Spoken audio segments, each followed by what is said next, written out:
Good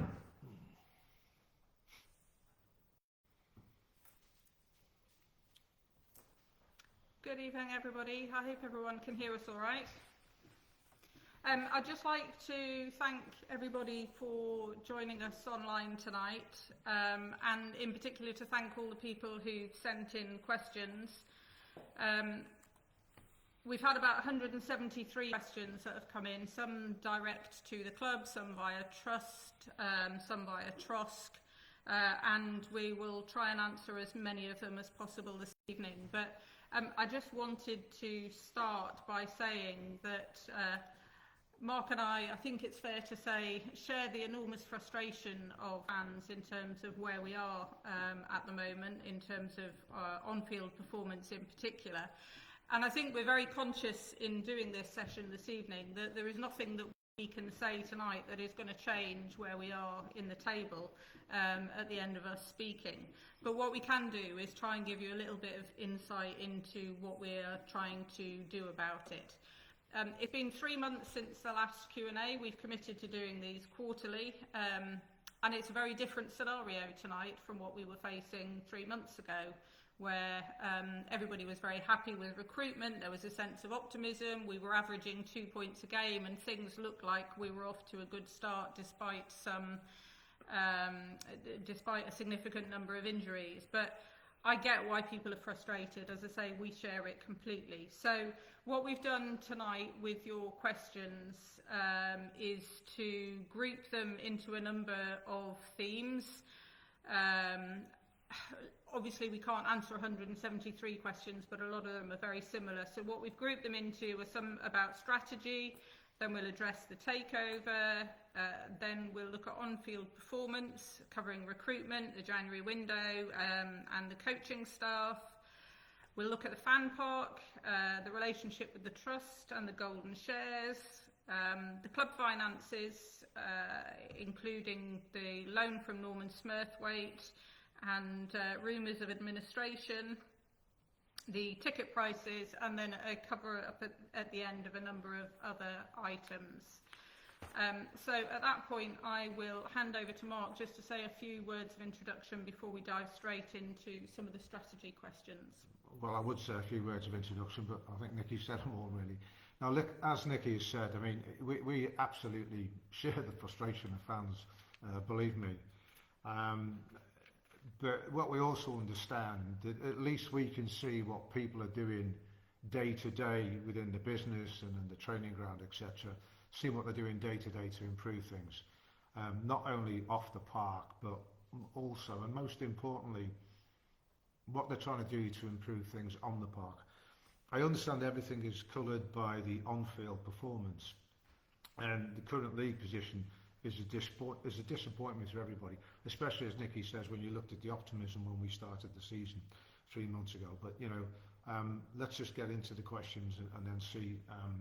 The idea of this is to give you as much of an insight as we can do into what goes on. We clearly can't, you know, get you day to day into what we're trying to achieve and what all the staff are trying to achieve, both in terms of the football staff and the off-field staff, the club staff. So we'll start with the strategy questions, which broadly come into 3 different categories. So the first is, what have you achieved in 10 years? Are we not back where we were 10 years ago? You've spoken about your plan to get Tranmere into the championships. Can you clarify what the long-term vision is now and what tangible steps are being taken to secure our future? And what would happen if we ended up back in the National League? Those questions have come in from a number of people, including Stuart Cambridge, Paul Lawrence, and a number of them via the Tranmere Trust. How long's a piece of string if you want to talk about strategy, but I'll try and keep it as short as possible. Our strategy since we came in has always recognised that at some stage we'll have to hand over the club, and recognising where the club was, recognising what our resources were as individuals. Sorry, can I just ask if everybody can hear okay? Because I can hear some people saying it seems very quiet. Can people just put the comments? Is that better? I think that's our, I think it's just volume-wise. Is that better? Can you hear okay?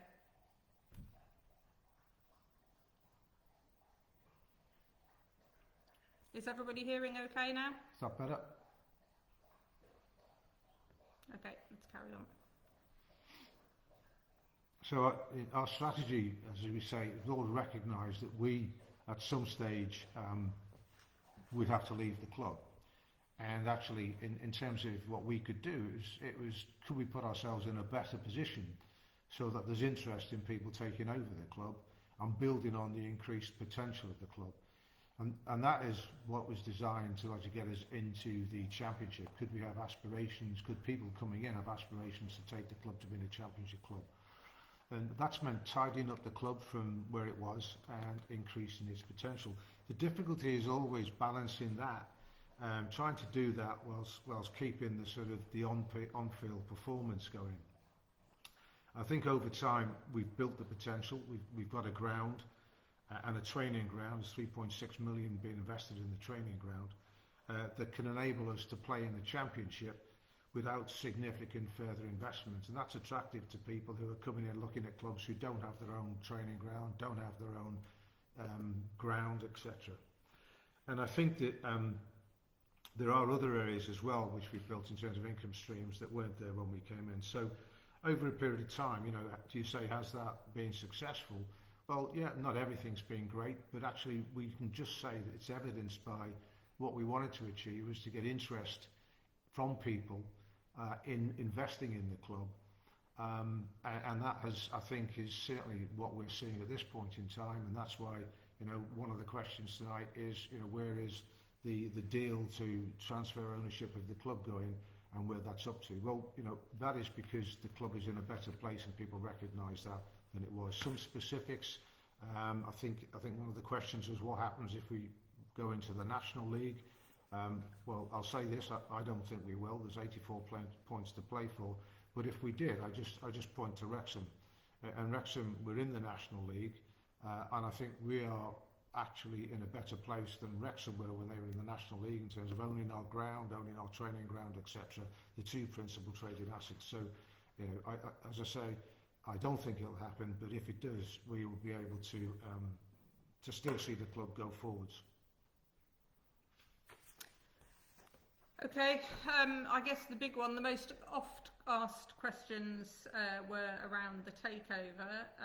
In particular, a number of people saying, has the takeover collapsed, and if so, what's the trust? That's from Benjamin Doherty, Thomas Collier, Phil Woods, and a few people via the trust. And then also, if and when the new ownership transpires, will you stay on during the transitional phase to making sure everything runs smoothly? That's from Phil Rippon. So generally the theme of the questions coming in is what's going on the takeover. The first thing I'd say, the speculation that deals to buy the club have collapsed is entirely wrong. And I'll say that, the difficulty is we do have people interested in the club. we're actually limited by non-disclosure agreements around the sale, and that's entirely normal. You're not allowed really to sort of put it out there as to what's happening or what's not happening. But I will say that the speculation that the deal has collapsed is entirely wrong.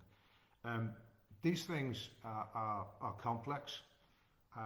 So you can, as a reference point, you can look at Everton Football Club, and even though they recently said they've completed a deal and agreed a deal, it still hasn't gone through. So you're always going to get that in terms of trying to sell a football club. And we can't communicate freely, obviously, in that, and as to give a blow-by-blow, day-to-day account of what's happening.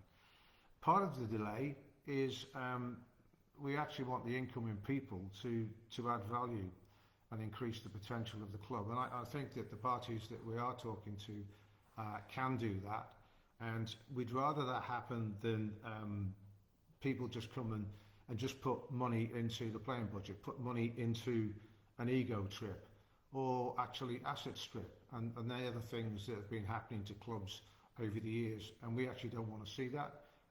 Which is partly why we got things like the golden share, and partly why we pass that across and we look at the investors and we actually say to the people that we're talking to, will they add value? And just at this point in time, we currently think that that's the case. In terms of timing, which is the real question I think that people want answering, it's very difficult to identify exactly when this will happen. You know, people have to go through the officers and directors test at the EFL, etc. And you know, they have to sort of make sure they've got the funds to do what is necessary to be done at the club, etc., etc. But I would say that as I look at this point in time, we're reasonably confident that this deal will close, you know, certainly by the end of Q1 of next year. When I say certainly, in as much as you can say certainly whenever you've got a transaction as complex as selling a football club. So that will give you some indication as to where we think the time frame is on that. The question as to whether, you know, I'll stay on to affect the transition, the answer is that that's really up to the incoming entity, the incoming consortium or whatever, as to what they want to do. If they want me to stay on to effect a smooth transition, then I'll do that. If they don't, then I'll shake hands and say goodbye. So that's the takeover. Then obviously the next big issue that came up was the on-field performance. A variety of different questions on this. One was the lack of goals in the team. There's speculation that their players are not a happy crew. Is there anything in that? That came in via the trust. If they're capable of more, why do you think they're underperforming? That was from Tom Capper. There is an on-pitch issue and either the manager, the players or the coaching staff aren't good enough. Can you identify the issue? Are you not sure yourselves? That was from Connor Shaw. Do you interfere with the team selection, recruitment and training? That was Philip Shaw. What are we doing to halt the decline on the pitch? Phil Woods. And is Nigel the right man to continue in this form? And that was from Nathan Morton. So there were lots of questions on this, but they were all broadly in those categories. Yeah, I think what's important is that, you know, when we looked at this, we thought you've got an hour, and what we want to do is to make sure that we pick off the most important issues that are reflected in the questions that we've got. So the deal, clearly that's an issue. The overall view as to where the club's going, that's an issue. An on-field performance, and for a lot of fans, the disenchantment and the unhappiness that they feel is probably around this particular area. And it won't surprise you to know it's probably one of the most difficult questions or set of questions to answer.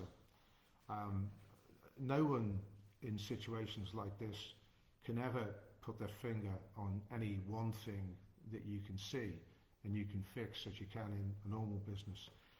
And so it's actually one of those things, and it's all the more perplexing because despite what people said, this is our the highest playing budget that we've had. And when you look back to, you know, if you're talking about recruitment, if you look back to the optimism at the start of the season with the pre-season games, etc., pre the injuries, but you know, at the pre-season 3 months ago, and after our start of the season, you know, the optimism was high. So yeah, and here we are, 21st, and can people answer that?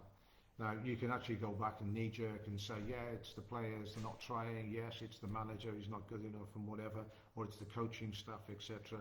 Well, I think one of the things that a lot of people will recognise is that this happens in football, and it happens all over the world in football, in every league in football, and it's what I used to call a team gets into the doldrums, it gets becalmed, and you know, you get into that position, and it doesn't matter whether you're Man City, you've won one in the last 10, or Spurs, etc., and you've got supposedly, you know, the best manager in the world, etc., and some of the best players in the world. So you know, you will get these loss of form that you will experience.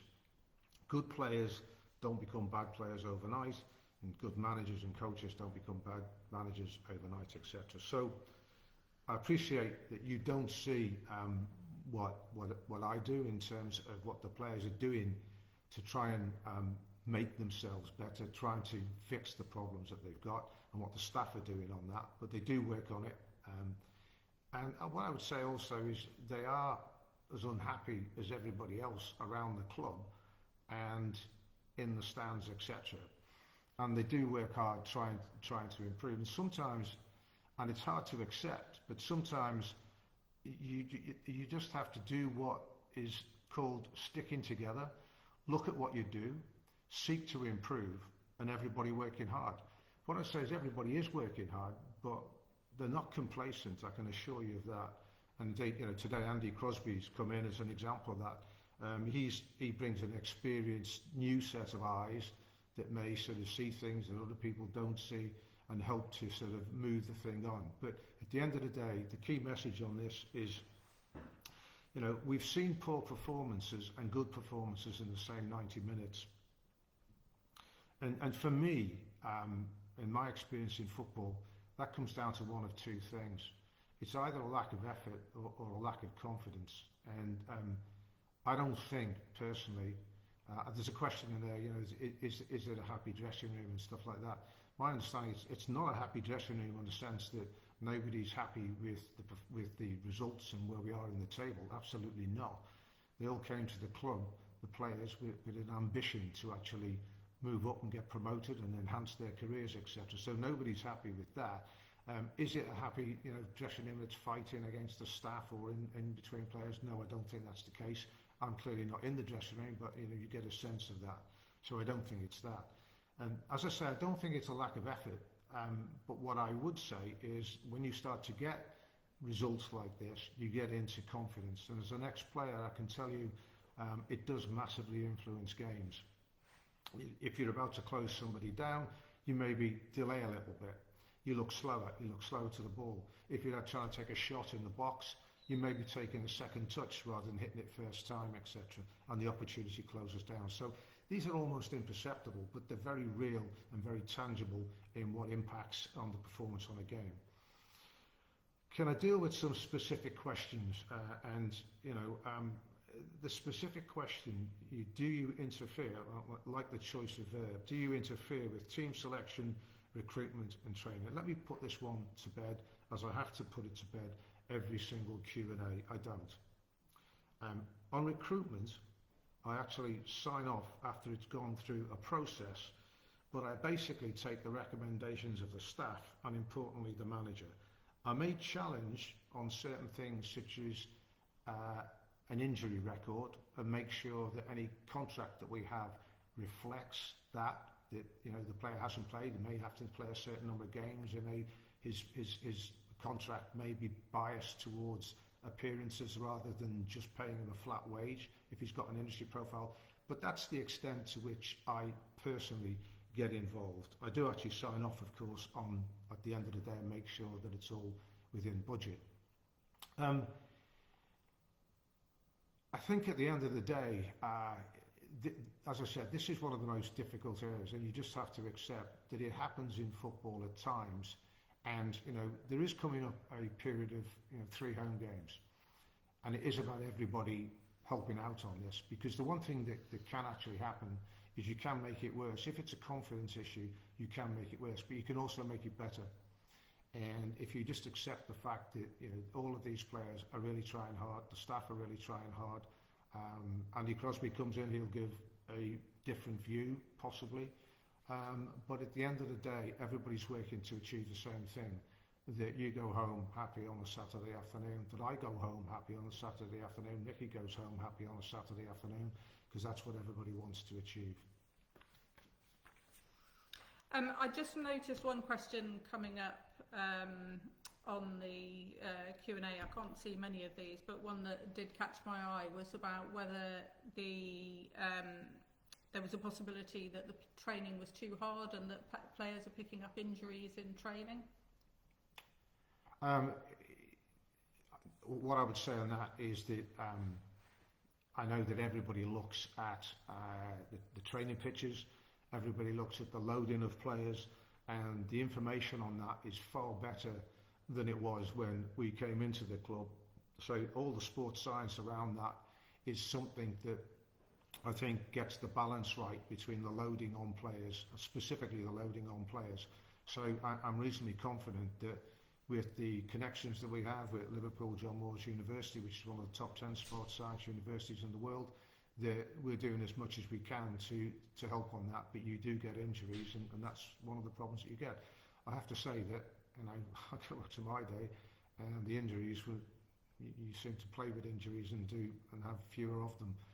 But at this point in time, I would say that it's not an area that we look at it, and we look at what are soft tissue injuries as opposed to what are contact injuries. And I think the medical department judges itself on the fact that they try to limit the soft tissue injuries, and you accept you've got to get contact injuries, especially if you're wanting players to get stuck in, etc. I mean, Mary's a case in point. Norris has just taken an injury now. What was his injury? His injury was when he went full force into a tackle. So I think there's a balance on this. You want your players to commit, but in committing you potentially do take injuries. Okay, well, if at the end of this we've got time to come back to any additional questions, we will do on that. The next big topic that people were asking about was the fan park. And the questions were, why haven't you extended the lease for the new fan zone? That came in via the trust. A second one, what is the situation over completing the fan park? Please don't say it's a trust problem. What do you know about it? That was from John Carroll. Please can you give the club's take on what the situation is, as a lot of people have invested money and don't know what's happening. Again, this is a difficult question, and despite the add-on to the question, and please don't say it's a trust project, the fact of the matter is it is a trust project, and it's their responsibility to communicate transparently to everyone who's put money in, and that's just a fact of life. I appreciate that people want the club's view and its position, and I in fact delayed putting out a statement in the summer on the basis that the trust was having a delayed AGM, but it was going to happen in August, and I hoped that at that point in time there would be a full and frank explanation as to the position. It's fair to say that the current trust board don't have the same view of the project that I have, and one of the delays in getting to a position whereby we would make a statement from the club was due to the fact that there was a lack of information that we've had to sort of basically go around and dig out ourselves over a period of time. But equally, we wouldn't want to go public, if I can call it that, on issues that would hit people's reputation. And what we wanted to do was to make sure, as far as we could, that our view of the position was an accurate position. They were justifiably held opinions. And so I delayed saying what I will say. And just getting to the point here, I will probably issue a statement next week on the position. And it'll be a full update, and we have taken the view, based on the work that we've done, that the trust does not have the funds to complete the project. I've held for quite some time now a view that the project is not commercially viable, that will enable everybody to be repaid. And further to that, in the recent work that we've done, we've now confirmed that the building is not fit for purpose, as is unlikely to pass building control. So we're continuing to work on it to find out what we can do to make the best of what is a bad situation. But as I say, I'll be putting out a full update next week.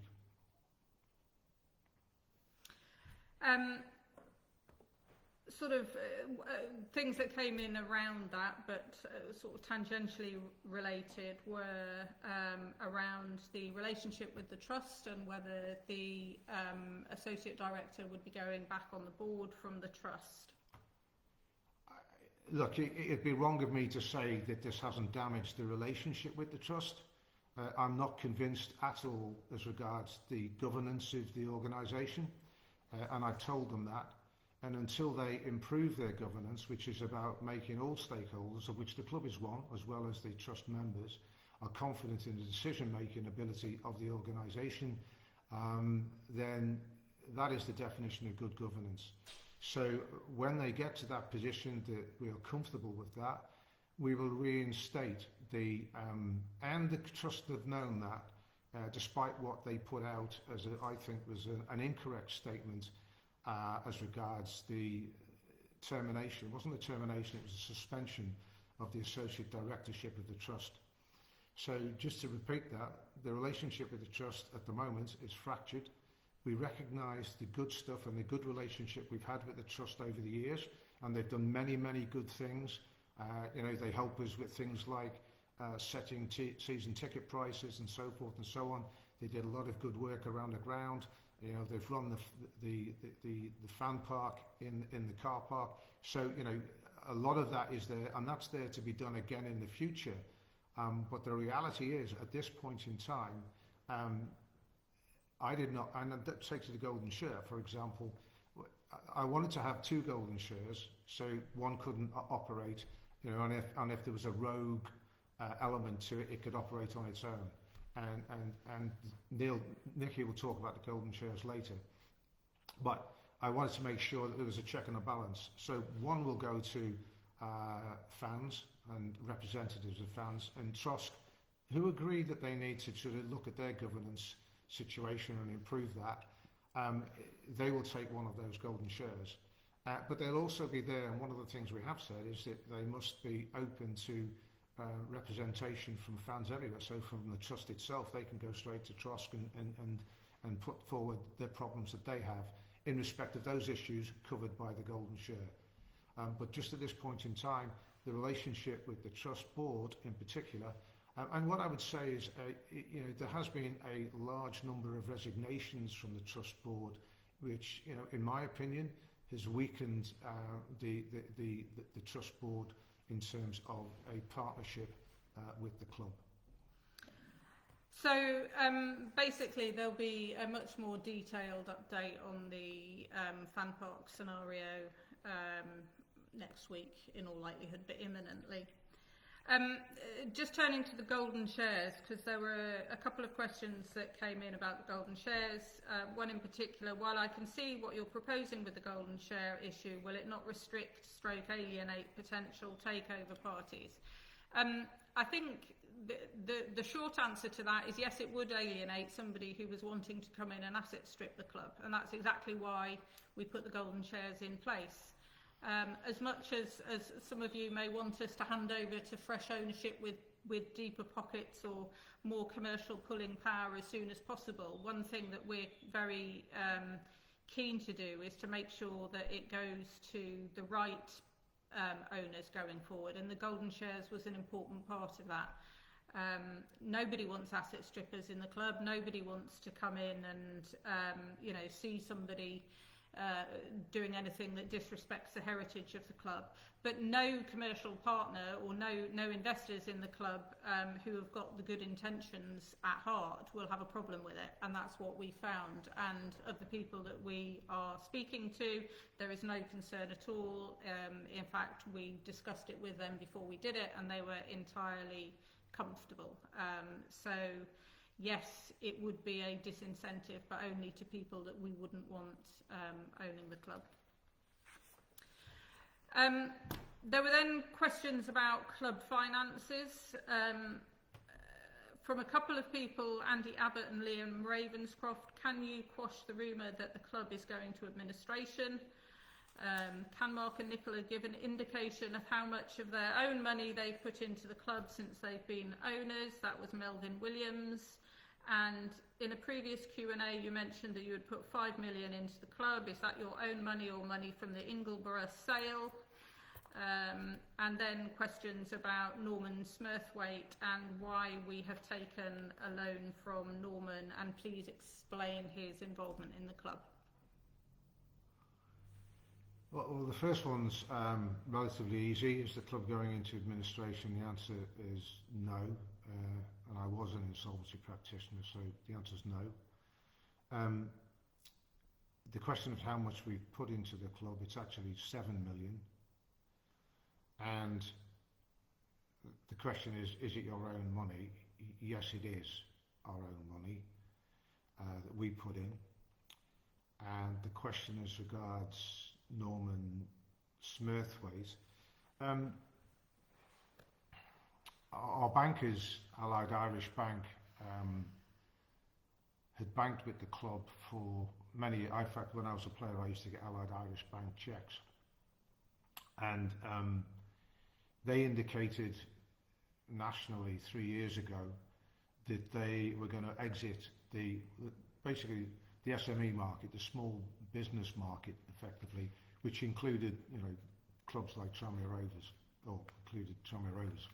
So they wanted to get out of the market 3 years ago. When we came in, they were owed 3.7 million, about that. Sorry, 2.7 million. And we reduced their debt over the period of time, we reduced it to 350,000. So at that point in time, there was an opportunity to pay them back that. And that enabled us to free up what they had as security, and then us to get in a different lender to provide us with finance secured on the stadium, which they were previously secured on. That happens to be 𝗦𝗧𝗔𝗬, who is a good friend of mine, and he has a commercial loans business, and he's lent against the security of the stadium, so we've replaced basically the ability to leverage up that asset, but he's given it at commercial rates that are better than we as a League Two club would be able to get elsewhere. It's as simple as that. Have you addressed about the money that we put into the club? Yeah, we put 7 million into the club. And not from 𝗦𝗢𝗪𝗧 sale? No, it's not. The 𝗦𝗦𝗪𝗧 sale money goes to the club as... The 𝗦𝗦𝗪𝗧 sale money came into the club and was part and parcel of all the other stuff that we've done. Over the years, we've strengthened the balance sheet by paying back debt. We've just seen what AIB was reduced, and increasing the assets by investing 3.6 million into the training ground and investment into Prenton Park as well. So that's where a lot of the cash revolved around the balance sheet of the club, improving that. Okay, then we got a bunch of questions around ticket prices on the theme of, do we think we offer value for money? That was Tom Capper and some via the trust. Can the club justify the cost of a season ticket going forward given performance on the pitch? That was Ryan McKenzie. And Tranmere have paid the highest season ticket prices in League Two this season. Is this cost justified, and if so, why? That was John Lear, I believe. I'll take this one. Looking at season ticket prices is incredibly complicated. It sounds like a very simple thing to do. In fact, it's not, because every club has different tiering, different age groups, different categories of season tickets. So the simplest way to look at it is the average across everybody who comes, and do that for all the clubs. So that takes into account your adults, your juniors, your old age pensioners, your disabled supporters. And on the general attendance, so walk-up attendance, so looking just first of all not at the season tickets, the average walk-up attendance price across the league is £15.04. Our average price is £15, so we're pretty much spot on the money in terms of the GA prices. Now, the mix of that will vary from club to club. It is true to say we are slightly above the average. We're 50p above the average for adults, but we're £1 below the average for juniors. So that's, but overall, on the average, we are exactly in line with others. When it comes to season tickets, it is fair to say we are at the more expensive end. We are not the most expensive season ticket, but we are at the more expensive end.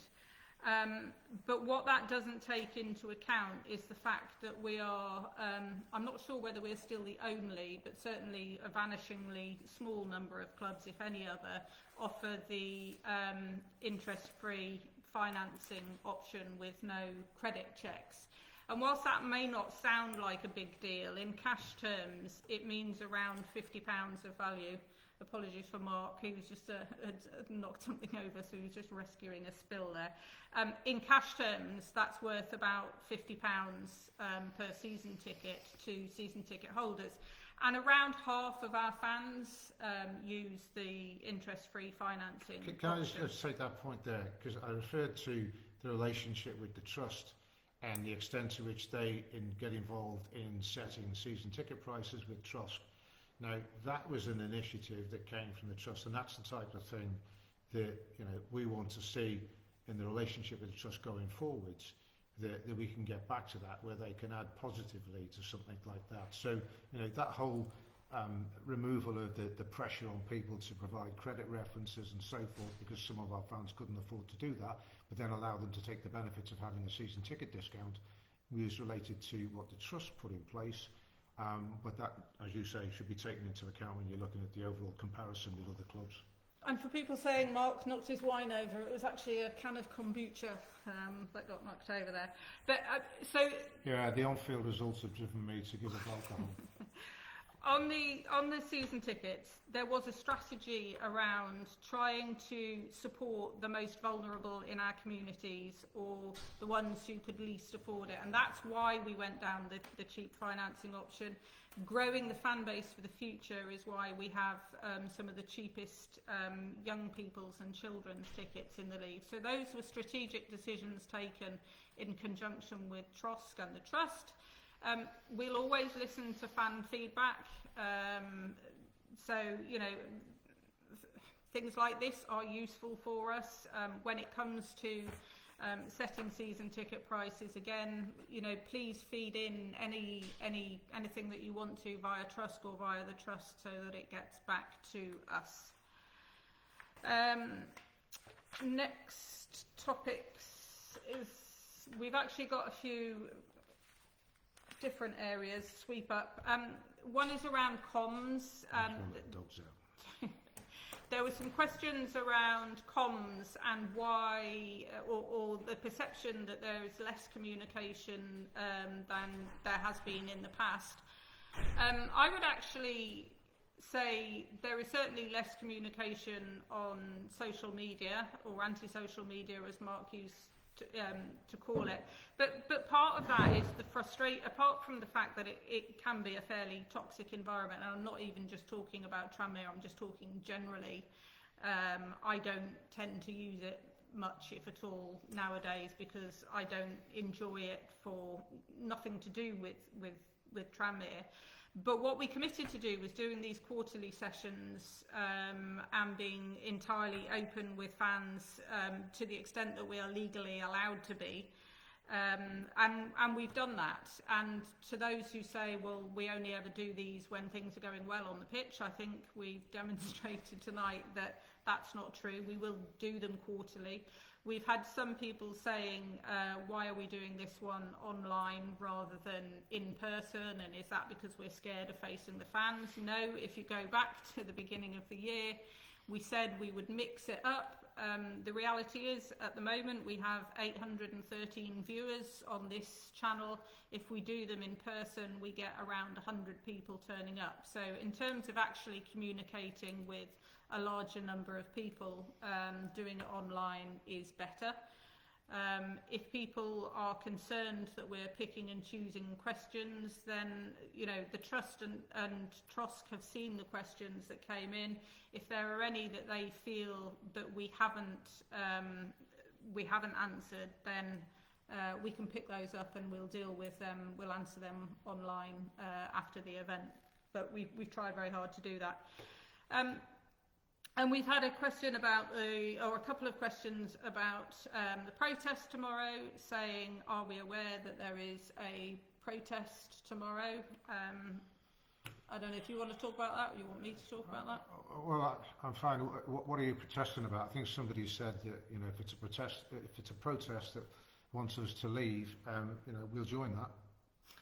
And because at the end of the day, you know, there is a time limit as to how long people will stay at the club, and I think we've actually said that, you know, we are trying to hand over the reins to people, but we will only do that to people that we think are going to take this club forward. So that's that. If you're protesting about the manager, the new manager, just tell us what you're protesting about. I think the first thing to say is that everybody's entitled to their opinion, and everybody in this country is entitled to protest. I just ask that if you do that, one, be specific about what you actually want, and two is don't sort of do it in a way that's antagonistic to other people, to other fans, and causes trouble. And three is, and probably the most important message on this one, is during the 90 minutes, support the team. I remember saying to fans on the Thursday before the Barrow game, when I think we were 3-1 down in the 98 and the 89th minute, and we won 4-3 or whatever. And I was saying to them, look, you know, go the 90 minutes. Yes, by all means, say what you want to say. And I know that the fans booed the players off the pitch at the end, or when they came across to them to acknowledge them. And that's their right to do that. But during the 90 minutes, you know, we've talked about the fact that everybody's working hard at the club to do their best to get the right results. And I've said, and the phrase came from me, I said, look, the fans are the club. The club is a concept. Yes, you've got assets and you've got physical assets, but it's a concept. And it's really something that, you know, the fans are the club. So, but you have your part to play as well. So I'm thinking, if you're gonna protest, fine, protest. Don't cause trouble, but actually support the team during the course of the game. That's, we've sort of drawn, I'm just trying to look at some of the questions, the other ones that have come in. I think one that we might have missed during the on-field one was around January, the January transfer window. Yeah, the January transfer window, obviously we've already been looking at what we can and what we can't do in terms of the January window. If there's more certainty regarding investment, then that will be considered. And indeed, we are looking at things like that with one of the parties that's interested in coming into the club, looking specifically at what can and can't be done. But then, as I say, that you know, that's part and parcel of what we normally do. We normally look at what we can do in the transfer window. Whether it's outs or ins, or whether we're happy to continue on with what we've got. We still suffer from injuries, and as I said at the start, you know, nobody is complacent in terms of where we are and what we're doing. And, you know, in fairness, Nigel has never complained about the injuries that we've had, but we have players coming back in. We've got 3 important players out at this point in time, and we've yet to see 𝗬𝗢𝗡𝗥 play. I mean, he's played 3 games for us. And Sam Finley, who again was one of our big signings at the start of the season, I think people are saying what a good influential player he can be. He came into the season quite late on, having picked up an injury in one of the pre-season games, right at the end of a pre-season game against Preston. So, you know, you've got to take all of these things into account, which we will do. But again, you know, it's the small things like Andy Crosby's come in. He doesn't know these players, you know, in terms of, and so he will provide an objective view in the next few weeks as regards what he thinks of the players as well. So, you know, it will be considered, but it's got to be considered in the round of everything. Okay, I've seen a couple of questions popping up about Les's funeral and why wasn't anybody from the club there. The reality was there were supposed to be 3 people from the club there. There was something unavoidable that came up for a couple of those, and I think everybody thought somebody else was going to be there. So we regret that. He was a huge contributor to the club, but we have been, since his passing, in close contact with the family and offered them support in lots of other ways. And the plan is, at our memorial game, it always was a plan, to do a proper acknowledgement of him at that, which will be in the new year. Will Scott, why didn't you go yourself? I think we just answered that question. I wasn't in the country. Let me take that.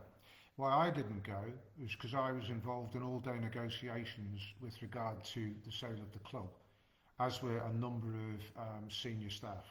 And that's what happens when you're trying to deal with these things. You can't dictate exactly when you're going to be called out, when you're going to go into it. So, I was fully involved on club business for the whole day on something that's actually quite important. I'm not saying it's more important than attending the funeral, but at the end of the day, there were a number of people that got snarled up in it. Look, we don't pretend to say that we get everything right. And yes, could people have spoken to each other and said, yeah, well, I can't do it, and then specifically got somebody there? Probably. And for that, it's something that we would rather have not happened than did. So I don't know if you want to take a few minutes of questions from the fans, if I can see them quickly as they're coming in. I'm trying to see if we've missed. I think we've covered all of the main theme questions. I mean, there are a few people saying this is waffle and excuses, but the reality is all we can do is explain what is going on at the club, which I think we have tried to do. As we said at the beginning, we are as frustrated as anybody about our position in the league.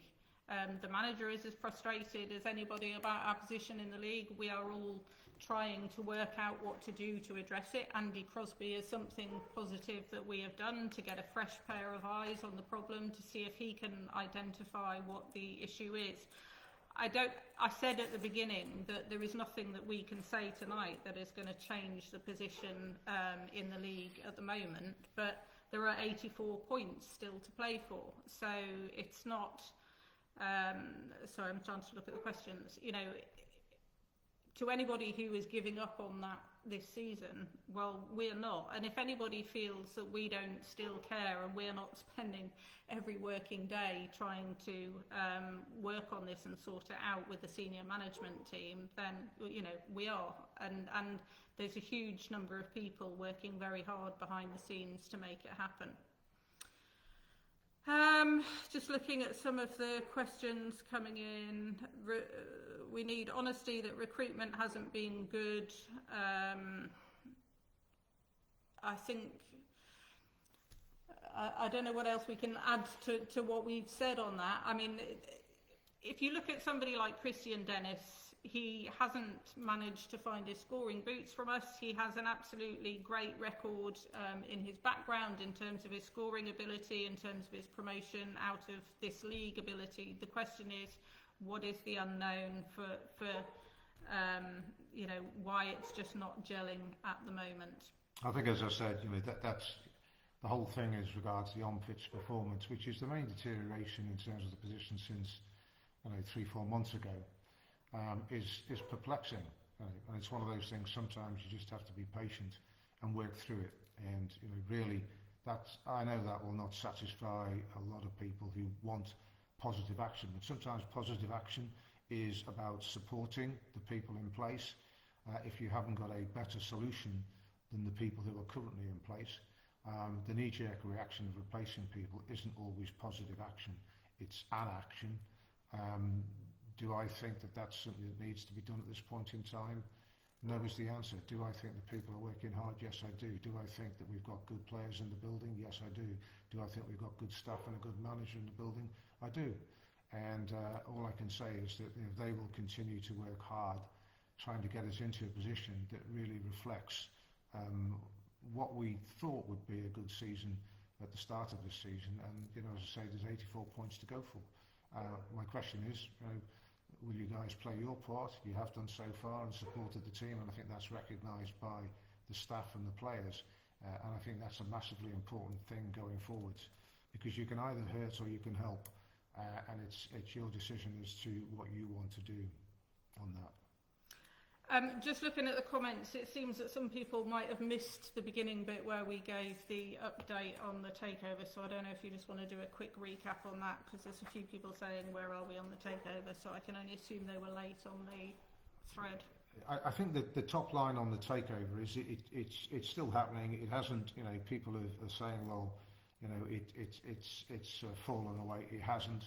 I did indicate that I was reasonably confident at this point in time that a takeover with groups that would add value, not just put cash into an ego trip or cash into, you know, into the playing budget, and that's short term until they get fed up of putting cash into the playing budget. So that's what we're looking for. That's what, you know, causes delays, getting the right people in place to take the thing forwards. And the answer to the time question is that, not that you can be definite about times on these things, but, you know, I would be relatively confident as we sit here today that the takeover will probably take place, you know, within the next, well, by the end of the first quarter at least of 2025. And that is ultimately what we were aiming to achieve when we came into the club. We always said we had limited finances and that our job was to try and put the club on a sound footing so that somebody else could take it forward.